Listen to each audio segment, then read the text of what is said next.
প্রিয় শিক্ষার্থীরা, শুভেচ্ছা জানাচ্ছি তোমাদের সকলকেই। আমন্ত্রণ জানাচ্ছি মাধ্যমিকের নবম ও দশম শ্রেণীতে অধ্যয়নরত সকল শিক্ষার্থীদেরকে এই ভিডিওটি দেখার জন্য। এই ভিডিওটি মূলত নবম ও দশম শ্রেণীর যে সকল শিক্ষার্থীরা রয়েছে তাদের জন্য তৈরি করা। এটি হচ্ছে মাধ্যমিক গণিতের পরিমিতি নামক যে অধ্যায়টি চ্যাপ্টারটি রয়েছে, সেই চ্যাপ্টারের অন্তর্ভুক্ত 16.4 অনুশীলনীর প্রথম দিকের অর্থাৎ 1 থেকে 8 নম্বর যে বহু নির্বাচনী প্রশ্ন, 1 থেকে 7 নম্বর প্রশ্নের যে বহু নির্বাচনী প্রশ্নগুলো রয়েছে সেই প্রশ্নের সমাধান নিয়ে তৈরি করা। যদি তোমরা মনোযোগ সহকারে দেখো তাহলে অবশ্যই তোমরা উপকৃত হবে এবং অনুরূপ সমস্যার সমাধানও তোমরা করতে পারবে বলে আশা রাখছি। চলো আমরা কথা না বাড়িয়ে ভিডিওটি দেখার চেষ্টা করি। এখানে প্রথমেই তোমরা স্ক্রিনে দেখতে পাচ্ছ যে 1 নম্বর যে প্রশ্নটি রয়েছে সেটি হলো, একটি সামুদ্রিকের দুইটি সন্নিহিত বাহুর দৈর্ঘ্য যথাক্রমে 7 সেন্টিমিটার ও 5 সেন্টিমিটার হলে এর পরিসীমার অর্ধেক কত সেন্টিমিটার। এখন আমাদের এর পরিসীমার সামুদ্রিকের দুইটি সন্নিহিত বাহুর দৈর্ঘ্য, সামুদ্রিক আর আয়তক্ষেত্র একই জিনিস। এই ক্ষেত্রে আমরা ধরে নিব যে সামুদ্রিক ও আয়তক্ষেত্র, সামুদ্রিকের ক্ষেত্রফল, সামুদ্রিকের পরিসীমা নির্ণয় করে যে সূত্রটি রয়েছে, সামুদ্রিকের যদি দুটি দৈর্ঘ্য থাকে, দুটি প্রস্থ থাকে, আয়তক্ষেত্রে দুটি দৈর্ঘ্য দুটি প্রস্থ, কাজে এই সামুদ্রিকের পরিসীমা বের করে যে সূত্রটি রয়েছে যে 2 ইন্টু দৈর্ঘ্য যোগ প্রস্থ, সেটাই 2 ইন্টু দৈর্ঘ্য যোগ প্রস্থ। আমরা সেই একই সূত্র এখানে প্রয়োগ করব। তাহলে সামুদ্রিকের এখানে যদি পরিসীমা বের করতে চাই 2 ইন্টু দৈর্ঘ্য, দৈর্ঘ্য বলতে এখানে 7 কে বোঝাচ্ছে, প্রস্থ বলতে এখানে 5 কে বোঝাচ্ছে। তাহলে 2 ইন্টু 7 5 কত 12, তাহলে 12 দুগুণী কত হয় 24। এটা হচ্ছে পরিসীমা, এই ক্ষেত্রে পরিসীমা পাচ্ছে এটা। এখন যেহেতু বলছে যে আমাদের পরিসীমার অর্ধেক, তাহলে অর্ধেক বলতে এই 24কে 2 দিয়ে ভাগ করবো, যেহেতু অর্ধেক, তাহলে 24কে যদি 2 দিয়ে ভাগ করা হয় তাহলে 24/2 সমান কত পাচ্ছি 12 পাচ্ছি। ঠিক আছে, তাহলে আমাদের উত্তর হচ্ছে এই 12, ক নম্বর উত্তর। ক নম্বর বলছে একটি সমবাহু ত্রিভুজের বাহুর দৈর্ঘ্য 6 সেমি হলে ক্ষেত্রফল কত বর্গ সেমি। সমবাহু ত্রিভুজের বাহুর দৈর্ঘ্য 6, তাহলে আমরা জানি √3/4 a স্কয়ার। সমবাহু ত্রিভুজের বাহুর দৈর্ঘ্য 6, তাহলে এখান থেকে আসি যে √3/4 a বলতে এখানে 6 স্কয়ার। তাহলে আমরা যদি হিসাব করি √3/4 গুণ 6 স্কয়ার 36, তাহলে 4 নং কত 36, 9√3। আমাদের এখানে 9√3 এর ঘ নম্বর রয়েছে 9√3। সমতলীয় জ্যামিতিতে 3 নম্বর প্রশ্ন চলে যাচ্ছে এবার। সমতলীয় জ্যামিতিতে সমবাহু ত্রিভুজের প্রত্যেকটি কোণ এক সমকোণ অপেক্ষা ছোট। প্রত্যেক কোণ, সমবাহু ত্রিভুজের প্রত্যেকটি কোণ এক সমকোণ অপেক্ষা ছোট। আমরা যদি একটা সমবাহু ত্রিভুজ অঙ্কন করতে চাই, সমবাহু ত্রিভুজ, তাহলে সমবাহু যখন বলছে এই বাহু এই বাহু এই বাহু সমান, যখন বাহু তিনটি সমান হয় তখন তাদের কোণ তিনটি সমান হয়। আমরা জানি যে ত্রিভুজের তিনটে কোণ যদি সর্বমোট যোগ করলে 180 ডিগ্রি হয়, কিন্তু আমরা যদি এই যে বাহু তিনটে যদি সমান হয় তাহলে 180 তো আমরা পাবোই। ঠিক আছে, তাহলে তিনটে কোণ দিয়ে যদি 3 দিয়ে যদি ভাগ করাই, 3 দিয়ে ভাগ করলে আমরা পাই কত 65। তাহলে এই যে 60 ডিগ্রি পাচ্ছি এখন, তাহলে এই 60 ডিগ্রি পাচ্ছি, এখানে তো আসলে 90 ডিগ্রি হওয়ার কথাই নেই, বা এক সমকোণ থেকে ছোটই হচ্ছে 60 ডিগ্রি। এর জন্য আমাদের 1 নম্বর যে অপশনটি রয়েছে সমতুল্য জ্যামিতিতে সেটা ঠিক। সমকোণী ত্রিভুজের সূক্ষ্মকোণের সমষ্টি এক সমকোণ, সমকোণী ত্রিভুজের সূক্ষ্মকোণের সমষ্টি। আমরা যদি একটি সমকোণী ত্রিভুজ আঁকাই এখানে, তাহলে এই সমকোণী ত্রিভুজের সূক্ষ্মকোণের সমষ্টি, এই কোণ আর এই কোণটার সমষ্টি আমাদের এক সমকোণ, অবশ্যই এক সমকোণ। আমরা জানি তিনটে কোণ যোগ করলে 180 ডিগ্রি হবে। তাহলে এই কোণটা যদি 90 হয়, বাদ বাকি এইটা আর এটা মিলে কিন্তু 90 হওয়ার কথা, তাহলে এটা কিন্তু শূন্য কখনো হতে পারে না। কাজে অবশ্যই এই কোণের সাথে এই কোণটা যোগ করলে কোনো না কোনো একটা মান পাওয়া যাবে। সেই মানটি যদি যোগ করা হয় তাহলে আমাদের সেটা 90 ডিগ্রি হবে। আর তাহলে এই কোণটা ছাড়াও এই দুটি কোণ যোগ করলে আমরা 90 ডিগ্রি পেয়ে যাচ্ছি। তাহলে সূক্ষ্মকোণের সমষ্টি এক সমকোণ, অবশ্যই এটি ঠিক হবে, কারণ এটা 90 ডিগ্রি হলে বাদ বাকি ওই অন্য দুটো মিলে 90 ডিগ্রি আছে। আমরা জানি 90 ডিগ্রি অপেক্ষা ছোট কোণকে সূক্ষ্মকোণ বলা হয়, এই জন্য এটি আমাদের ঠিক। 3 নম্বরে বলা হচ্ছে যে ত্রিভুজের যে কোনো বাহু বর্ধিত করলে উৎপন্ন বহিস্থ কোণ বিপরীত অন্তস্থ কোণ প্রত্যেকটা ভাগে 72। আমরা যদি একটা ত্রিভুজ এখানে তৈরি করে নিই, ত্রিভুজের আর যে কোনো একটা বাহুকে বর্ধিত করে দেবো আমরা, তাহলে ধরে নিলাম এই বাহুকে আমি বর্ধিত করছি, তাহলে যে বহিস্থ যে কোণটা তৈরি হচ্ছে তা কিন্তু ভেতরের প্রত্যেকটা কোণ অপেক্ষা বৃহত্তর। তোমরা নিজেরা এটি অঙ্কন করে দেখে নিতে পারবে। যে কোনো একটা ত্রিভুজ অঙ্কন করবে, করে তার যে কোনো একটা বাহুকে বর্ধিত করবে। যদি আমি এই বাহুটা বর্ধিত করি, তাহলে দেখো এই বাহুটা যদি বর্ধিত করাম, এই বাহুটা বর্ধিত করলে আমাদের এই যে কোণটা তৈরি হবে, এই কোণটা কিন্তু এই কোণ এই কোণ এই কোণ সব কোণ অপেক্ষা কী হবে, বড় হবে। তাই বলছে বাহু অপেক্ষা বৃহত্তর। তাহলে এটি আমাদের ঠিক, তাহলে উত্তর ঘ নম্বর আমাদের ঠিক রয়েছে। 4 নম্বরে চলে যাচ্ছি। বর্গক্ষেত্রে প্রতি বাহু দৈর্ঘ্য এ একক, কর্ণ ডি হলে, বর্গক্ষেত্রে আমরা জানি বর্গক্ষেত্রের 4টি বাহু সমান, অর্থাৎ 4টি বাহু দ্বারা 4টি বাহু যদি সমান হয় তাহলে এবং কোণগুলো যদি সমকোণ হয় তাহলে তাকে বর্গক্ষেত্র বলা যায়। তাহলে বর্গক্ষেত্রে প্রতি বাহু দৈর্ঘ্য সমান, এর জন্য দৈর্ঘ্য এ, কর্ণ ডি। তাহলে ক্ষেত্রফল আমরা সূত্র থেকে জানি যে বর্গক্ষেত্রের ক্ষেত্রফল নির্ণয় করার সূত্র হচ্ছে দৈর্ঘ্য এ স্কয়ার অথবা প্রস্থ এ স্কয়ার অথবা বাহু এ স্কয়ার। অর্থাৎ যে কোনো একটা বাহুর যদি বর্গ করে দেওয়া হয় তাহলে ক্ষেত্রফল বের হয়ে যায়। যদি এখানে দৈর্ঘ্যের মান দেওয়া হচ্ছে তাহলে তাকে আমরা এ স্কয়ার করে দিলাম, ক্ষেত্রফল পেয়ে যাচ্ছি।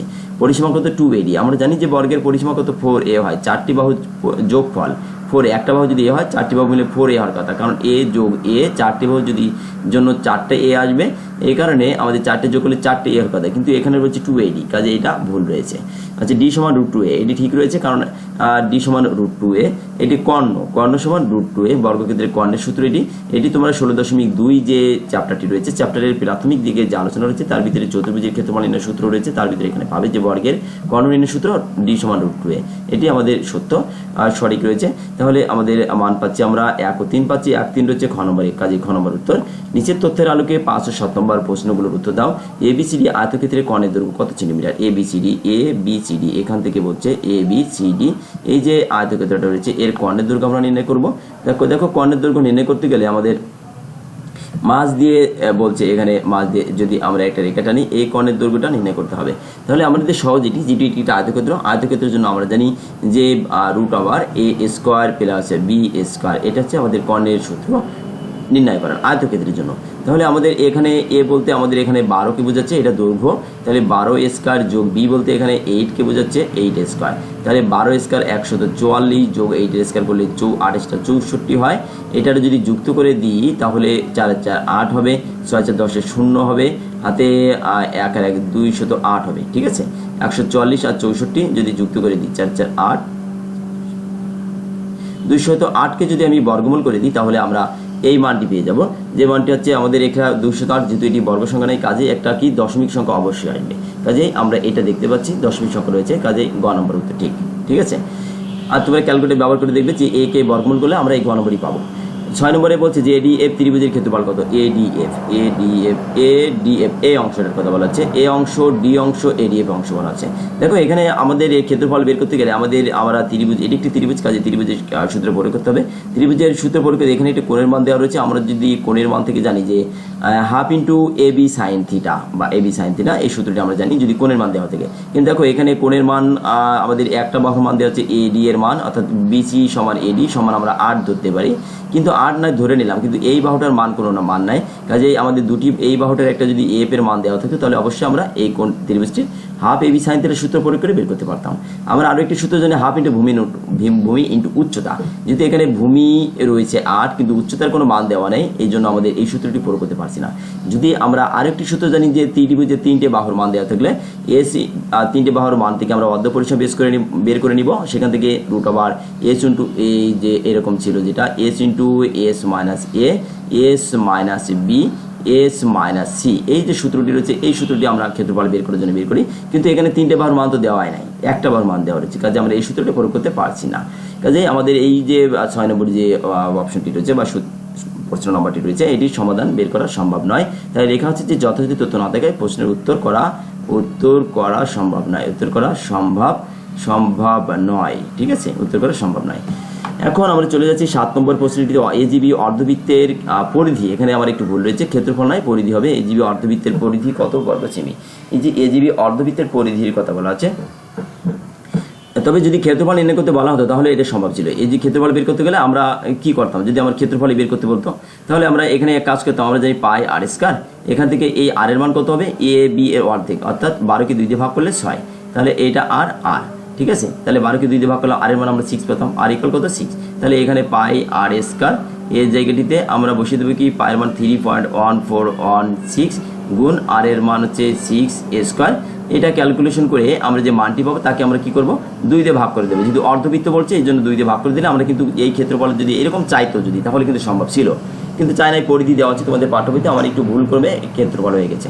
তাহলে পরিধি যেহেতু রয়েছে তাহলে পরিধি বের করতে গেলে আমাদের কি করতে হবে? 2πr, সূত্রটি কি রয়েছে? 2πr, এই সূত্রে আমরা প্রয়োগ করবো, 2 লিখবো, পায়ের মান লিখবো 3.1416 দিব, আচ্ছা, তারপরে দিব r এর মান 2πr, এখানে অর্ধবৃত্ত বলছে 2πr, r এর মান এখান থেকে আমরা জানি যে 12কে 2 দিয়ে ভাগ করলে 6 পাই, তাহলে এখানে 6 হবে, আর নিচে আবার যেহেতু অর্ধবৃত্ত বলছে এই কারণে কি হবে? 2 হবে, তাহলে 2 দিয়ে দিলাম, এই 2 বাদ গেল, তাহলে এটা গুণ করলে আমরা যে মানটি পাই সেটি হচ্ছে আমাদের খ নম্বর 18.85। তাহলে এইটা আমাদের বহু নির্বাচনী প্রশ্নের শেষ অংশ। আশা করি এই অনুরূপ বহু নির্বাচনী যদি তোমাদের পরীক্ষায় আসে তাহলে এই প্রশ্নের অনুরূপই তোমরা সেগুলো সমাধান করতে পারবে। এই ভিডিওটির মধ্য দিয়ে আমি আশা করছি যে কিছুটা ধারণা দিতে পারছি।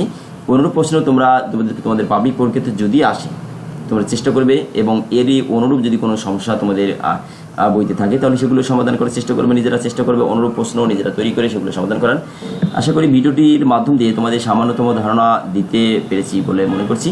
আর যদি তোমাদের ভিডিওটি ভালো লেগে থাকে তাহলে অবশ্যই আমার চ্যানেলটি সাবস্ক্রাইব করবে এবং ভিডিওটিতে একটি লাইক দিবে। সর্বশেষ সবাইকে ধন্যবাদ জানিয়ে শেষ করছি।